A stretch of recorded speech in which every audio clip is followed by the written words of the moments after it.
2 years passed like water flowing over stones, steady, constant, changing everything gradually. Daeho stood in his quarters on graduation morning, adjusting his new ensign's uniform in the mirror. The rank insignia on his collar felt heavier than it should, but in a good way, a reminder of responsibility rather than burden. The room looked different now. Where once his walls had been bare, now they held photos. One of his mother in her captain's uniform. Another of the Morning Hope crew taken at some long-ago gathering, everyone smiling.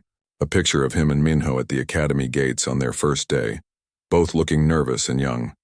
He had stopped hiding. The metal box that once lived under his mattress now sat openly on his desk. The scorched captain's insignia inside had been cleaned and mounted in a small frame. It was no longer a secret to carry alone, but a memory to honor. "Hey, you ready?" Minho burst through the door wearing his own new uniform, grinning widely. "Graduation starts in an hour, and I need to make sure you're not having some kind of emotional crisis up here." "I'm fine," Daeho said, but he was smiling. "Nervous, but fine. Good nervous or bad nervous?" "Good, I think." Daeho turned from the mirror. "It's strange. 2 years ago, I didn't want anyone to know who I was. Now I'm about to graduate and everyone knows my story." That was true. After his speech at the Remembrance Assembly, everything had changed. Not dramatically or suddenly, but gradually. Other cadets had approached him to share their own losses and stories. Instructors had treated him with new respect. The Broken Gate footage was still studied, but now it was taught differently, not as a tactical puzzle, but as a lesson in sacrifice and choice. "Your speech changed things," Minho said seriously. "People needed to hear that. To remember that soldiers are people first. I just told the truth. Sometimes that's the hardest thing to do." Minho checked his chrono. "Come on, we've got to get down to the assembly hall. And you have something to do first." "What?" "You'll see." They walked through the academy corridors one last time as cadets. The building felt different knowing they were leaving. Smaller somehow, like they had outgrown it. Other graduates moved in groups, laughing and taking photos. The energy was electric with excitement and nerves. Minho led him not to the assembly hall but to the memorial corridor. A crowd had gathered there, which was unusual. Instructors, cadets, even some high-ranking officers stood facing the wall where Broken Gate victims were listed. Velthar stood at the center. When he saw Daeho approaching, he gestured him forward. "Ensign Kim, thank you for coming. What's going on? 2 years ago you gave a speech that reminded us all why we serve. You put faces and names to history. Today the Academy dedicates a new memorial to honor that lesson. We asked you to be here because it would not exist without your courage in speaking." The crowd parted. Where once there had been just lists of names, now there was a new installation. A holographic display showing footage and photos from the Battle of Broken Gate, but different from the usual tactical feeds. These were personal photos, crew members in casual clothes, groups laughing together, people at work, at rest, being human. And below the display, new plaques with brief descriptions of each person, not just ranks and names, but details about who they were. Captain Yoonji Kim, loved navigation and terrible coffee, sang to her son every night. Taeyang Choi, ship's cook, known for his dumplings and terrible jokes. First Officer Jawan Park, kept crew morale high with old Earth songs. Daeho felt his throat tighten. They were real here. Not just names on a wall, but people with personalities and quirks and lives. "We realized," Velthar said quietly, "that we had been honoring the sacrifice, but forgetting the people. You reminded us that every name represents someone who mattered to someone else. This memorial reflects that." "Thank you," Daeho managed. She would have liked this. They all would have. "There's one more thing." Velthar handed him a small ceremonial torch. "At today's graduation ceremony, we're adding a new tradition. The lighting of the memorial flame. It will burn continuously as a reminder that every graduate carries forward the legacy of those who came before. We'd like you to light it." Daeho held the torch carefully. "I'd be honored." The graduation ceremony was held in the main auditorium, the same place where Daeho had given his speech 2 years before. The space was filled with graduates, families, and distinguished guests from across the coalition. The atmosphere buzzed with anticipation and pride. Daeho sat with the other human graduates, Minho on one side and Hana on the other. Quill waved from a few rows over. Even Vorn, the Trilaxian who once called humans recklessly emotional, gave him a respectful nod. The ceremony proceeded with speeches and honors. Awards were given. Names were called. When Daiho walked across the stage to receive his commission as an ensign, the applause was warm and genuine. He was no longer the quiet cadet hiding in corners. He was someone who had found his voice. But the most significant moment came at the end. A new memorial structure had been erected in the Academy's central plaza, the eternal flame surrounded by stone walls engraved with names from all coalition conflicts. It would burn continuously, a reminder of sacrifice and service. "We invite Ensign Daeho Kim," the commandant announced, survivor of Broken Gate and son of Captain Yoonji Kim, to light the first flame. Daeho walked to the memorial with steady steps. The torch in his hand felt warm. The entire academy watched in silence as he approached the central brazier. He thought about his mother as he reached forward, about Taeyang and Jiwon and everyone else who stayed behind, about the 40,000 people who lived because they died, about carrying their memory not as guilt but as inspiration. The torch touched the brazier and flame erupted bright and strong. It reflected off the engraved names, making them seem to glow. Daeho stepped back and saluted. Behind him, every graduate, instructor, and officer did the same.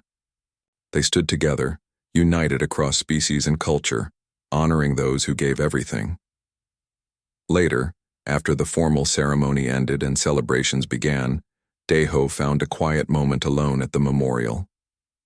He reached into his pocket and pulled out a data chip, the one that held his mother's personal logs and family videos. He had carried it for 15 years. Carefully, he placed it in a small compartment at the memorial's base, designed for such offerings. He didn't need it anymore. The memories weren't trapped in a chip or a box. They lived in him, in how he lived his life, in the choices he made. "I made it, Mom," he said quietly. "I graduated. I'm going to serve on the Coalition Vanguard, deep space exploration. You would have loved that assignment." The flame flickered but burned steady. Minho found him there. "Hey, they're taking group photos. You coming?" "Yeah." Daeho turned from the memorial, but not with sadness. "With peace. I'm coming." They walked back toward the celebrations together. The plaza was filled with graduates and families, everyone taking photos and sharing congratulations. Daeho saw Velthar speaking with a group of new instructors, probably already planning next year's curriculum. Quill was juggling data pads while trying to take a selfie. Forn was demonstrating some Trilaxian celebration ritual that involved a lot of arm waving. "What do you think?" Minho asked. "Ready for the next adventure?" Daeho thought about the Coalition Vanguard waiting at dock, about exploring unknown space, about serving alongside his friends, about living the life his mother had given him, not with guilt but with gratitude and purpose. "Yeah," he said. "I'm ready." 3 weeks later, Daeho reported for duty aboard the Coalition Vanguard. The ship was massive and beautiful, designed for long-range exploration and science missions. His quarters were small but comfortable, and he decorated them with a few important items. A photo of his mother, a replica of the Morning Hope, the framed insignia. Minho had the quarters next door and immediately complained about the sound insulation. "I can hear you walking around at night. You still don't sleep much, do you?" "Working on it," Daeho replied. Letters had started arriving after his speech.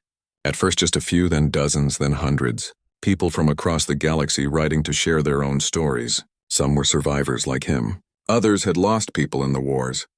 Many were just ordinary civilians who wanted to say thank you for reminding them that sacrifice meant something.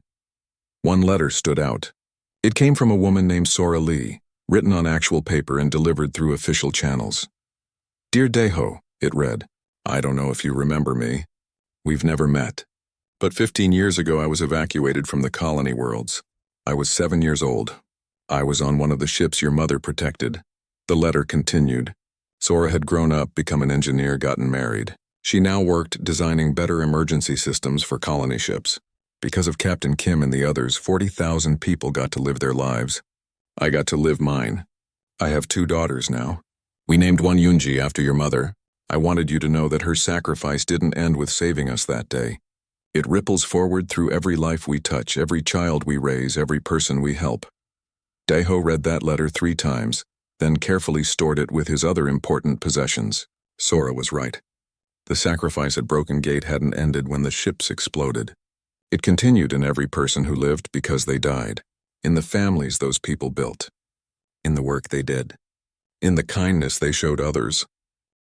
The week leading up to the Remembrance Assembly felt strange. Deho went through his classes and training like always, but something had shifted inside him. Velthar's words kept echoing in his mind. He had been hiding for 15 years. Maybe it was time to stop. Minho noticed the change immediately. "You seem different," he said one morning over breakfast. "Less tense. Or maybe more tense. I can't tell. It's weird. I talked to Velthar," Deho said. It was the most he had volunteered about his feelings in years. "About Broken Gate." Minho put down his fork. "Yeah, how'd that go?" "Better than I thought it would." Deho paused, then decided to continue. "He figured out I was there.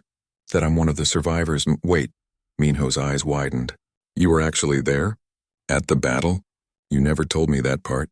I knew you lost family in the war, but my mother was Captain Yoonji Kim, the Morning Hope." Minho stared at him for a long moment. Then he said quietly, "That's why the footage hit you so hard. That was your mom's voice at the end. The transmission everyone studies? Yeah. Deho, I'm sorry. I didn't know. I never would have." "It's okay," Deho said. "I never told anyone. But Velthar thinks maybe I should. At the assembly. You mean speak? In front of everyone? Maybe. I don't know yet." Deho felt uncertain even saying it out loud. "He said I've been hiding long enough.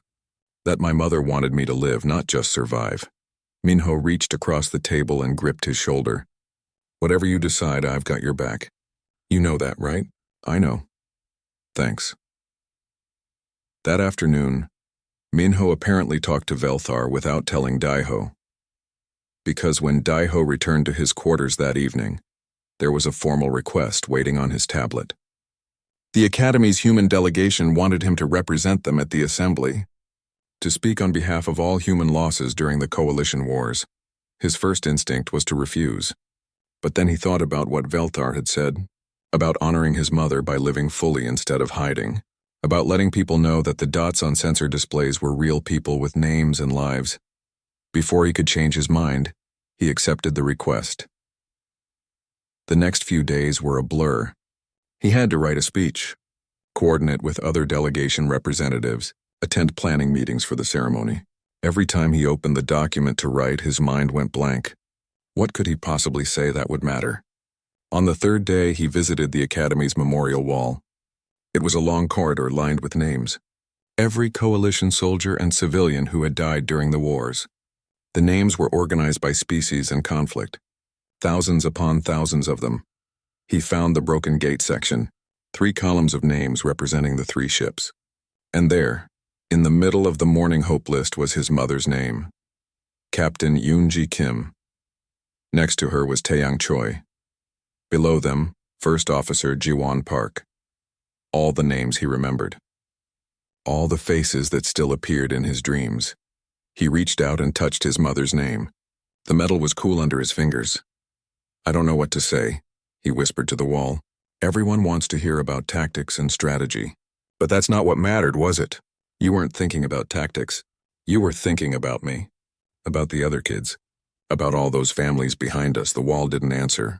But standing there, surrounded by all those names, Deho realized what he needed to say. Not military analysis. Not tactical breakdowns. Just the truth about who they were. He went back to his quarters and wrote the speech in one sitting. No fancy words. No dramatic phrases. Just honest truth about ordinary people who did something extraordinary. The day of the assembly arrived. The ceremony was held in the Academy's main auditorium, a massive space that could hold thousands. Every cadet, instructor, and staff member attended. Representatives from dozens of species filled the seats. The stage was set with memorial displays and the coalition flag. Deho sat with the human delegation in the front rows. His hands were sweating. His heart pounded so hard he thought everyone could hear it.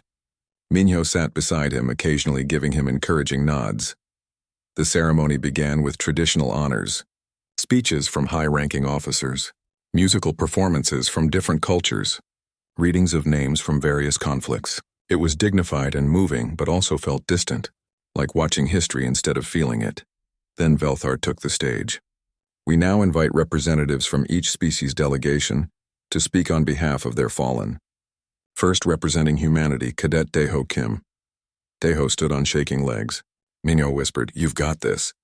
The walk to the stage felt like it took forever. Thousands of eyes watched him. He climbed the steps and stood behind the podium, looking out at the sea of faces. So many species, so many people, all waiting for him to say something meaningful. He pulled out his prepared speech, then realized he did not need it. He knew what to say. "My name is Daeho Kim," he began. His voice shook but carried through the speakers. 15 years ago, my mother was the captain of the cargo freighter Morning Hope. Her name was Yoonji Kim. She was brilliant at navigation and terrible at singing. But she sang to me every night anyway. He paused, taking a breath. The auditorium was completely silent. Everyone knows about the Battle of Broken Gate. The footage has been studied in every military academy. Historians debate the tactics. Analysts wonder how 3 cargo ships held off a fleet for 18 hours. People call it miraculous. They call it legendary. Daeho gripped the podium. But my mother wasn't a legend. She was just a person. She liked her coffee too sweet and complained about the ship's recycling system. The cook, Taeyang Choi, made the best dumplings in 3 sectors and told jokes that made everyone groan. First Officer Ji-won Park knew every old Earth song and taught me card games during the quiet shifts. His voice grew stronger. When the Krell fleet appeared, my mother had about 30 seconds to decide what to do. We could have jumped to dark space. Maybe we would have escaped. But there were colony ships behind us. Families evacuating. Children. And my mother looked at the display and said, "We stay." Just 2 words. 2 words that meant everyone on our ship would die. The audience sat motionless, hanging on every word. She put me in an escape pod, told me she'd see me soon. I was 10 years old and believed her. I didn't understand until later that she was lying to keep me from being afraid. She knew she was sending me away forever. Daeho's eyes were wet, but his voice didn't break. From the pod, I watched the battle. I watched my home, my ship, the only place I'd ever known, get torn apart. I watched fires spread through the decks. I watched the hull break open, and I couldn't do anything except fly away and hope the escape pod reached safety. He looked directly at the gathered cadets. Everyone wants to know the secret of what those crews accomplished. Everyone wants to understand their tactics. But there was no secret. There was no brilliant strategy. There were just people who decided that 18 hours of terror was worth it if someone else got to live. His voice rose with emotion. My mother wasn't special. Taeyang wasn't a trained warrior. Jiwon wasn't a tactical genius. They were cargo haulers doing their jobs. They were people with families and lives and futures, and they gave all of it up because they believed something very simple, that the lives behind them mattered, more than their own. The silence in the auditorium was absolute. 40,000 people evacuated. That day, Daeho continued, 40,000 people who got to go home, raise families, live their lives. They exist because 147 ordinary people chose to stay behind. That's not tactics. That's not strategy. That's love. He paused, looking out at all the species represented. We're here at this academy training to be warriors, to defend the coalition, to protect people. But I hope you remember that every battle, every conflict, every name on those memorial walls represents someone who was real, someone who had a favorite food and a bad habit and people they loved. They weren't just data points. They weren't just tactical decisions. His voice softened. They were people who, when faced with an impossible choice, decided that others mattered more. That's what my mother taught me. Not tactics, not strategy, just that some things are worth staying for, even when you could run. Daeho's hands released the podium. I've been hiding for 15 years, keeping quiet, trying to be invisible, because I felt guilty that I survived and they didn't. But I finally understand what my mother wanted.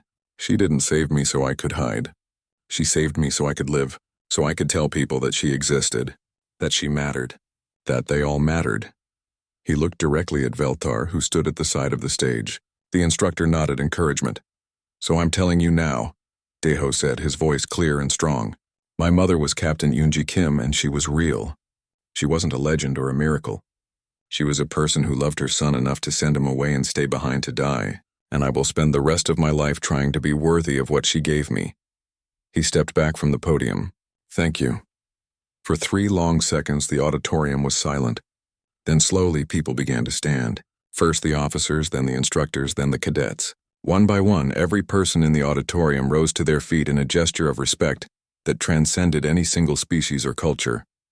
Deho stood on the stage, tears running down his face as thousands of people stood to honor his mother and all those who died at Broken Gate. The next morning, Deho woke before dawn. He always did. Sleep came in short bursts, interrupted by dreams that were more like memories. He dressed in his cadet uniform and headed to the training grounds while the corridors were still empty. Physical training helped. When his body was exhausted, his mind quieted. He ran laps around the academy track as the artificial sun began to rise over the campus dome. Other early risers joined him eventually, but no one tried to make conversation. Deho had earned a reputation as the quiet one. Polite but distant. Competent but unremarkable. That was exactly how he wanted it. By the time he reached the cafeteria for breakfast, the Broken Gate discussion had already started again. Groups of cadets clustered around tables, their voices excited and analytical. Someone had created a tactical breakdown overnight, mapping out every known maneuver from the battle. Others debated whether modern defensive software could have predicted the human strategies. Deho took his tray to an empty corner table and ate in silence. There you are. Minho Park dropped into the seat across from him with a grin. I've been looking everywhere for you. Did you just vanish after the lecture yesterday? Minho was everything Deho was not.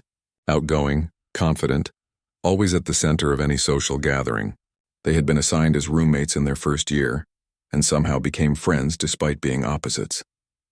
Or maybe because of it, Minho did enough talking for both of them. I went back to the room, Deho said. Yeah, I figured. Minho's smile faded slightly. He lowered his voice.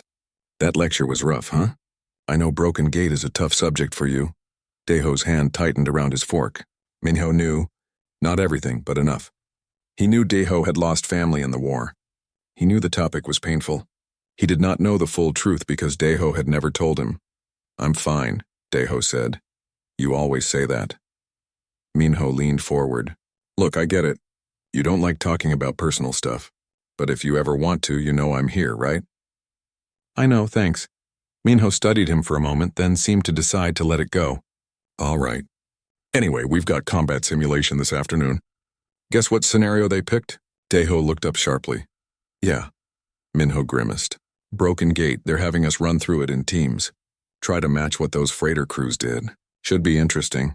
Deho's appetite disappeared. He pushed his tray away. I figured you'd hate that, Minho said quietly. Want me to see if we can get reassigned? No. Deho forced himself to speak normally. It's fine. It's just training.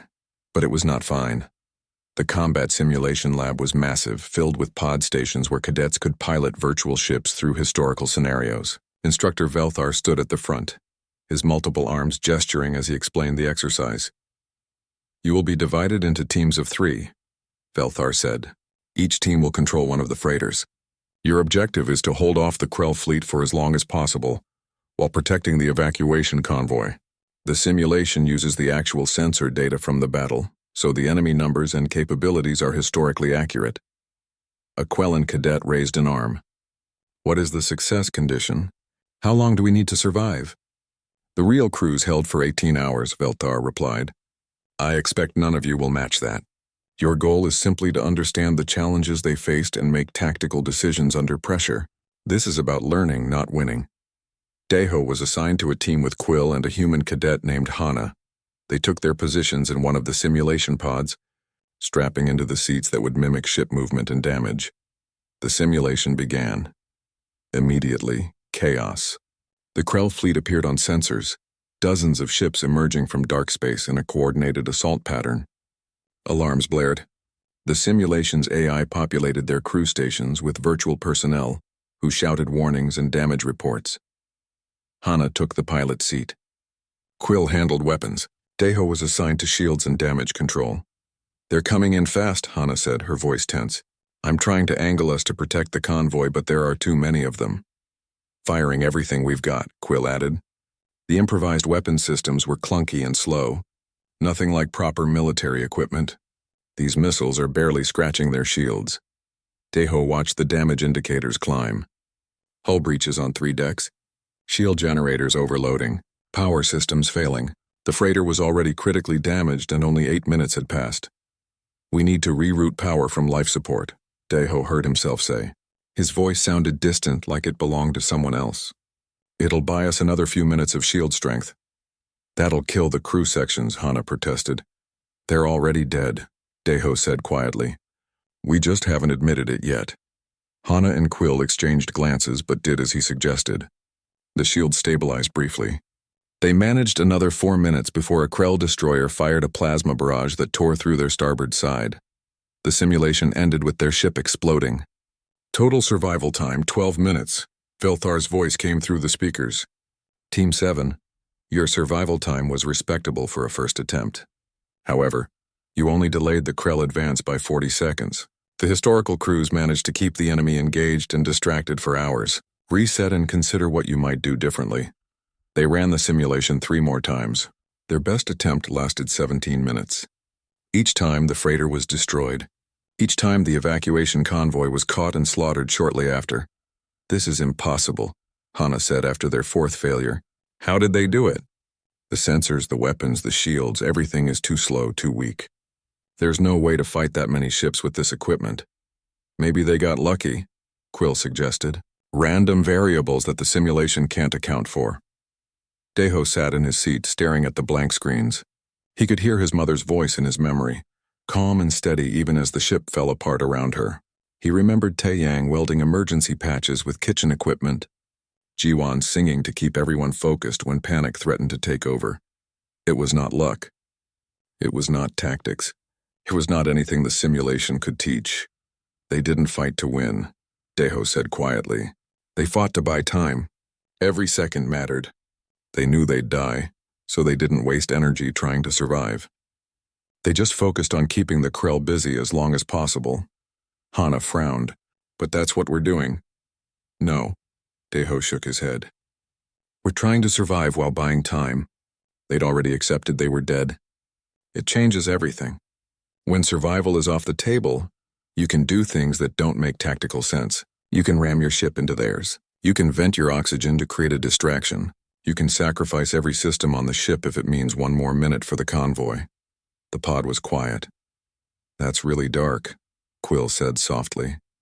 "It's true, though," Hana added. "In every run, we've been trying to balance offense, defense, and survival. But if survival is already lost, you can throw everything into offense and evasion. Use the ship as a weapon instead of trying to protect it." They ran the simulation 1 more time with that mindset. When shields failed, they rammed the nearest Krell ship. When weapons were destroyed, they vented reactor coolant into the path of pursuing fighters. When life support failed, they used the escaping atmosphere as maneuvering thrust. They lasted 23 minutes. The evacuation convoy gained an extra 2 minutes of distance. When they climbed out of the simulation pod, Daeho's hands were shaking. The other teams were still running their attempts, but he could not stay in the room anymore. The sounds, the alarm, the feeling of the ship dying, it was too much. He walked out without a word. Minho found him an hour later on an observation deck, staring out at the stars displayed on the Academy's massive viewport. The stars were not real, just a projection, but they looked real enough. "You okay?" Minho asked, sitting down beside him. "I'm fine. You left pretty fast." Daeho was quiet for a long time. Finally, he spoke. "Do you ever think about what it means to be a soldier? We're training to fight wars, to protect people. But what if protecting people means accepting you won't survive? What if the mission requires your death?" Minho considered that. "I think that's always been part of military service. You sign up knowing you might die, but you hope you won't. You train so that maybe you can win and survive. But what if you know you can't? Then I guess you decide what matters more. Your life or theirs?" Minho looked at his friend. "Where is this coming from?" "The simulation," Daeho said. "We couldn't make it work until we stopped trying to survive. Those crews at Broken Gate, they knew from the first minute they were dead. And they kept fighting anyway, for 18 hours. How do you do that?" "I don't know," Minho admitted. "Maybe you find something worth dying for." Daeho nodded slowly. His mother had found that. So had Taeyang and Jiwon and everyone else on those ships.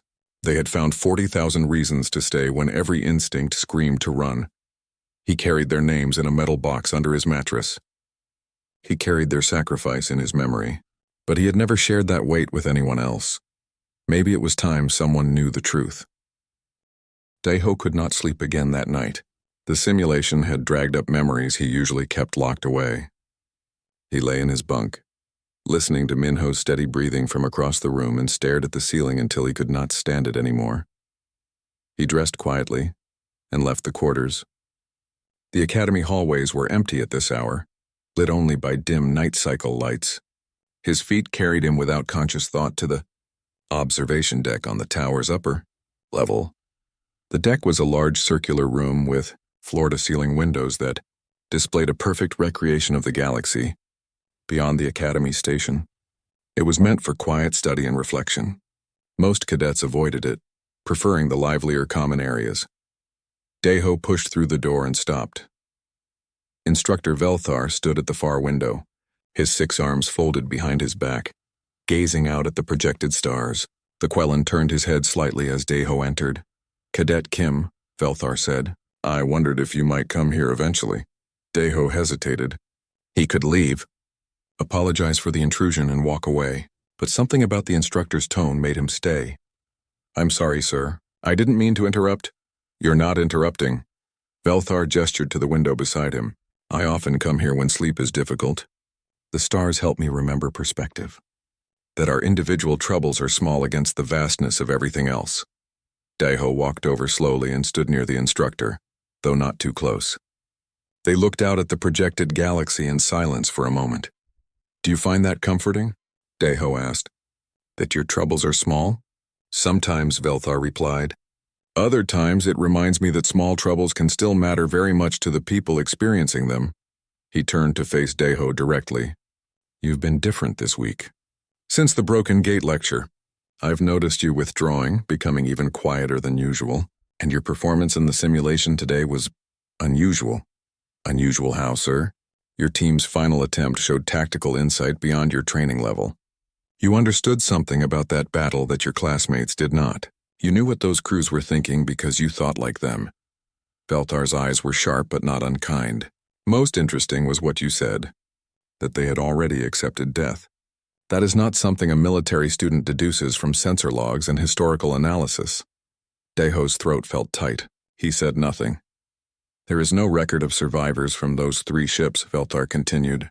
"The official reports state that all crew perished. But I've studied that battle for many years, Cadet Kim. I know that 17 escape pods were launched in the first hour. 13 reached the evacuation convoy. 4 were destroyed by debris." Daeho's hands clenched into fists. "The survivors were all children," Velthar said quietly. "Crew families. 18 children between the ages of 4 and 12. They were placed in pods and fired toward safety while their parents stayed behind and fought. The Coalition tracked those children, made sure they were cared for, educated, given opportunities. But their identities were kept private to protect them from media attention and those who might exploit their connection to the battle."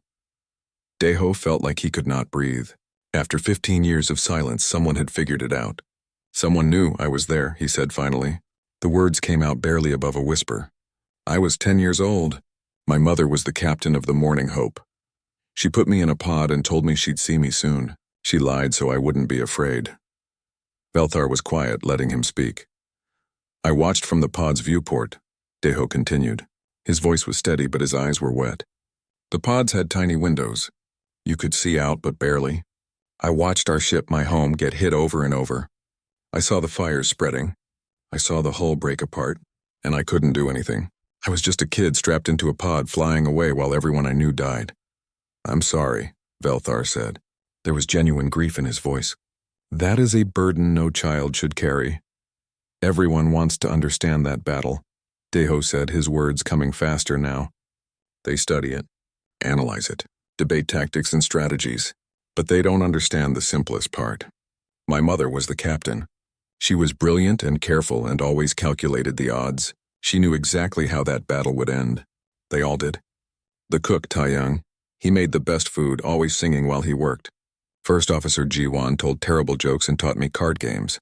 They were just people doing their jobs." He wiped his eyes roughly with his sleeve. "When the Krell appeared, they had time to run. Maybe 30 seconds before the enemy weapons locked on. Mom could have jumped to dark space. We might have made it. But there were colony ships behind us, families, children like me. And Mom looked at the navigation display and said, "We stay." Just like that. 2 words that meant we all die. But 40,000 lived, Velthar said gently. I know. Deho's voice cracked. I know they saved everyone. I know it mattered. But they're still gone. And everyone treats the battle like it's this amazing mystery. They look at the sensor data and try to figure out the secret. There was no secret. There were just people who decided that dying was worth it if it meant someone else lived. He turned to face the instructor. Why did you become a soldier, sir? Velthar was quiet for a moment. I lost 3 siblings in the coalition wars. The Krell attacked our colony when I was young. I survived because my siblings hid me and then led the enemy away. They died buying me time to escape. He gestured with one arm to the stars beyond. I joined the military because I wanted their sacrifice to mean something. I wanted to help build a galaxy where such choices would never be necessary again. But we both know that's idealistic. Sometimes the impossible choice comes and someone has to stay behind. Do you think about them? Deho asked. Your siblings. Every day. But not with guilt. With gratitude. They gave me a life. I honor them by living it well. How? Deho's voice was almost desperate. How do you stop feeling guilty that you survived and they didn't? I don't think the guilt ever fully leaves, Velthar admitted. But you can choose what to do with it. You can let it consume you, make you hide and stay silent. Or you can let it drive you to be worthy of what they gave you. Your mother and the others bought time with their lives. What are you doing with the time they bought for you? Deho had never thought of it that way. He had spent 15 years carrying his survival like a shameful secret. He had hidden from attention, avoided discussions about Broken Gate, tried to be invisible, as if making himself small would somehow honor what his mother had done. I don't know, he said honestly. I joined the academy because I didn't know what else to do. Everyone kept telling me I was so lucky to survive, that I should be grateful, that I should make something of the gift I was given. But I didn't feel lucky. I felt guilty. I felt like I should have stayed too, even though I was just a kid and couldn't have done anything. Survivor's guilt, Velthar said. It's common among those who lived when others died. But listen to me, Cadet Kim. Your mother put you in that pod because she wanted you to live. Not just survive, but truly live. If you spend your life hiding from your past, making yourself invisible, refusing to let anyone know who you are, you're wasting what she gave you. I don't know how to do anything else, Deho said. Talking about it feels like I'm making it about me. Like I'm trying to claim something I didn't earn. Those historians and analysts, they study the battle because they want to understand strategy.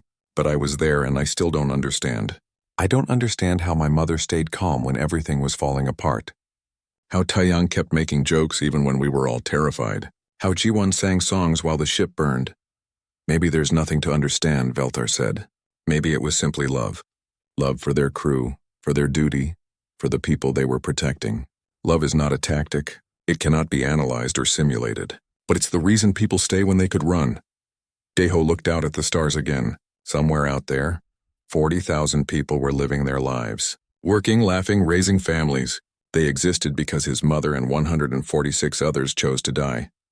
The assembly is next week, Velthar said. The Remembrance Assembly. It's the 15th anniversary of Broken Gate.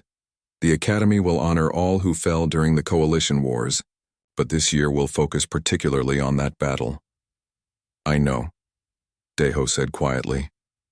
Perhaps it's time others knew the truth, Velthar suggested. Not for their benefit. For yours. You've carried this alone for 15 years. That's long enough. I wouldn't know what to say. Tell them what you told me. That they weren't legends. They were just people. People with names and jobs and lives. People who made a choice and paid for it with everything they had. That's the truth historians miss when they study sensor data. They forget that every dot on those displays was a person. Deho thought about that. About standing in front of the entire academy and speaking his mother's name out loud, acknowledging that he was there, that he survived, that he carried her memory every single day. It terrified him. But maybe Velthar was right. Maybe hiding was not honoring her. Maybe the real way to make her sacrifice meaningful was to make sure people remembered that she was real, not a tactical genius or a military hero, just a cargo ship captain who loved her son enough to send him away and stay behind to burn. The lecture hall was dark except for the massive display screen that covered the entire front wall. 200 cadets from across the galaxy sat in silence, their eyes fixed on the footage that had been studied for 15 years but never fully understood. Instructor Velthar stood to the side, his 6 arms folded in a posture of reverence. He was a Quellan, a species known for their military precision and tactical genius, but even he seemed humbled by what played on the screen. "What you are witnessing," Velthar said quietly, "is the defense of Broken Gate Station. 3 human cargo freighters against a Krell warfleet. 18 hours of combat. No military training. No warship-grade weapons. Just civilian ships and crews who refused to run." The footage was grainy, pulled from long-range sensors and surviving satellite feeds. 3 boxy freighter ships hung in the black of space, their hulls already scarred and burning. Around them swarmed dozens of Krell destroyers, sleek and deadly, firing plasma weapons that should have vaporized the freighters in minutes. But the freighters kept moving, kept firing, kept buying time. In the 5th row, Daeho Kim sat perfectly still. His face showed nothing. His hands rested flat on the desk in front of him. To anyone watching, he looked like just another cadet studying required material. But his knuckles were white, pressed so hard against the desk that his fingers ached. "Look at this maneuver," Velthar said, pausing the footage. One of the freighters had somehow spun sideways, using its cargo bay as a shield while firing improvised missiles from launcher tubes that were never meant for combat. Military theorists have argued for years about how they coordinated this. The math says it should not have worked. The timing required is impossible for civilian equipment. A Trilaxian cadet named Vorn raised one of his 4 arms. But they were just hauling cargo ships, yes? How did they even fight back? "That is the question," Velthar replied. "Intelligence reports suggest they weaponized everything. Mining charges became torpedoes. Navigation thrusters became maneuver jets. Even the cargo itself was used as shields and projectiles. They turned 3 cargo ships into warships using nothing but desperation and human stubbornness." The class murmured with a mixture of respect and disbelief. Next to Daeho, a Matharian cadet named Quill leaned over and whispered, "Humans are crazy brave. Is it true your species just doesn't know when to quit?" Daeho didn't respond. He kept watching the screen. The footage continued. One of the freighters, the Morning Hope, took a direct hit to its starboard side. The explosion tore through 3 decks. Any reasonable captain would have ordered evacuation. Instead, the ship pivoted and returned fire, its remaining weapons blazing. Velthar's voice carried through the hall. Behind these 3 ships, 40,000 civilians were evacuating from 12 colony worlds. The Krell fleet had emerged from dark space with no warning. There was no coalition military presence in the sector. If these freighters had run, if they had prioritized their own survival, the Krell would have reached the evacuation convoy in minutes. The instructor let that sink in before continuing. These crews knew they could not win. They knew they would die. But they also knew that every minute they fought was another minute for those 40,000 people to escape. So they chose to stay. On the screen, the battle raged. The freighters were outnumbered 20-1. Their shields were failing. Their hulls were breaking apart. But they kept fighting, kept moving, kept drawing fire away from the fleeing civilian ships. The transmission at the end became famous, Velthar said. The last words from the Morning Hope before it was destroyed. He played the audio. A woman's voice came through calm despite the sounds of explosions and alarms in the background. "This is Captain Yoonji Kim of the Morning Hope. To any ship receiving this. We held them for 18 hours. 40,000 souls got away clean. Tell them we bought you time. Make it count, then static." The lecture hall was silent. Even the most arrogant cadets looked moved. This was not just history.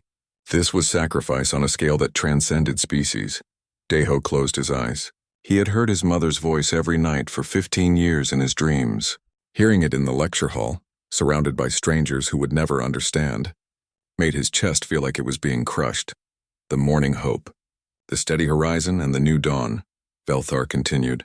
147 crew members total. Not one survived, but those 40,000 evacuees did. Among them were the leadership councils of 3 species, including the Trilaxian High Senate and the Matharian Science Directorate. Without those leaders, the coalition would have collapsed within months. The Krell would have won the war. Vorn spoke up again, his voice unusually quiet. "So these cargo ship crews saved the entire galaxy?" "In a very real sense, yes," Velthar replied. Tactical analysts have studied this battle for 15 years. No simulation has ever replicated what these humans accomplished. The prevailing theory is that human emotional responses override logical survival instincts in ways that other species cannot predict or counter. When pushed to impossible odds, humans do not calculate probability.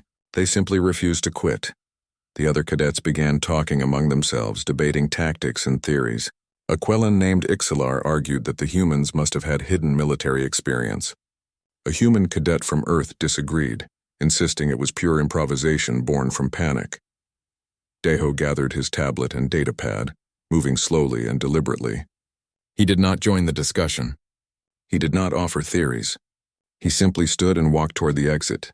Quill caught up with him in the hallway. "Hey, you okay?" "You look kind of pale."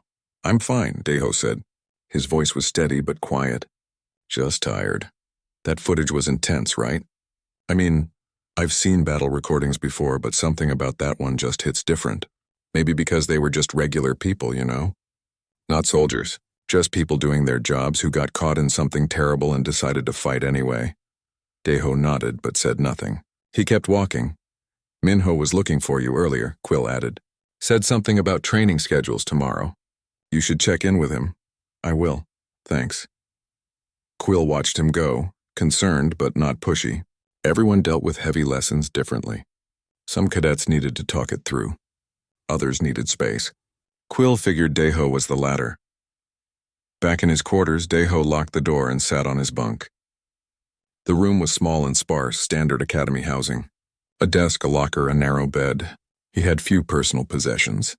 Most cadets decorated their spaces with pictures or trophies or mementos from home. Deho's walls were bare. He reached under his mattress and pulled out a small metal box. It was old, the surface scorched and dented. His hand shook slightly as he opened it. Inside were two things: a set of captain's insignia, melted at the edges but still recognizable, and a data chip, encrypted with his biometrics so only he could access it. He did not play the chip. He had watched its contents 1,000 times. Personal logs, family videos, his mother teaching him to read star charts, the cook, Taiyang, showing him how to make dumplings in the galley, First Officer Jiwan singing old Earth songs during the quiet night shifts. All of them were dead. All of them had died buying time for strangers to escape. Deho closed the box and held it against his chest. The lecture hall discussion echoed in his mind. Theories and debates about tactics and human nature. Everyone had opinions about the Battle of Broken Gate. Everyone treated it like an interesting puzzle to solve. None of them had been there. None of them had watched their mother's ship burn from the window of an escape pod. None of them had been 10 years old and utterly helpless, while the only family they had left fought and died so that 40,000 strangers could live. He put the box back under the mattress and lay down, staring at the ceiling.